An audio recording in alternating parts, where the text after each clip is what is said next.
In the Ten Commandments, Commandments 6, 7, 8, and 9 are the ones that prohibit acts of evil: murder, adultery, stealing, and perjury. And then there is one commandment that prohibits the thing that leads to murder, adultery, stealing, and perjury. Which one is it? It's the last of the 10. Do not covet anything that belongs to others, not their spouse, their house, their servants, their animals, or any of their property. In order to understand this commandment and its unique significance, the first thing to understand is that this is the only one of the 10 Commandments that legislates thought. All the other commandments legislate behavior. In fact, of the 613 laws in the 5 books of Moses, virtually none prohibit thought. Why then does the 10 Commandments include a law that prohibits a thought? Because it is coveting that so often leads to evil. Or, to put it another way, coveting is what leads to violating the preceding 4 commandments, the ones against murder, adultery, stealing, and perjury. Think about it. Why do people do those things? In most instances, it's because they covet something that belongs to another person. Obviously, that is the reason people steal. Thieves covet their victim's property. But it is also the reason for many murders, and coveting is obviously the reason for adultery, wanting the spouse of another person. As for perjury, or bearing false witness in the language of the 10 Commandments, that is done in order to cover up all these other crimes that are caused by coveting.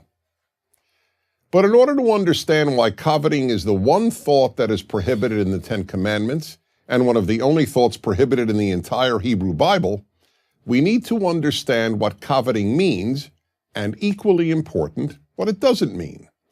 To covet is much more than to want. The Hebrew verb, lachmod, means to want to the point of seeking to take away and own something that belongs to another person. Note that there are 2 operative elements here: seeking to own and belongs to another person. Seeking to own does not mean just envying, or in the case of your neighbor's spouse, just lusting after. Neither envy nor lust is prohibited in the 10 Commandments. Uncontrolled envy and lust can surely lead to bad things, and they can both be psychologically and emotionally destructive. But neither one is prohibited in the 10 Commandments. Why? Because neither is the same as coveting. It is coveting that almost inevitably leads to stealing, to adultery, and sometimes even to murder. Let me explain this in another way. The 10th commandment does not prohibit you from saying, "Wow, what a great house or car or spouse my neighbor has. I wish I had such a house or car or spouse." That may end up being destructive, but it may also end up being constructive. How? It may spur you to work harder and improve your life so that you can obtain a house or car or spouse like your neighbors. It is when you want and seek to gain possession of the specific house, car, or spouse that belongs to another that evil ensues, and that is what the 10th commandment prohibits. Therefore, one of these 10 commandments, these 10 basic rules of life, must be that we simply cannot allow ourselves to covet what belongs to our neighbor. Whatever belongs to another person must be regarded as sacrosanct.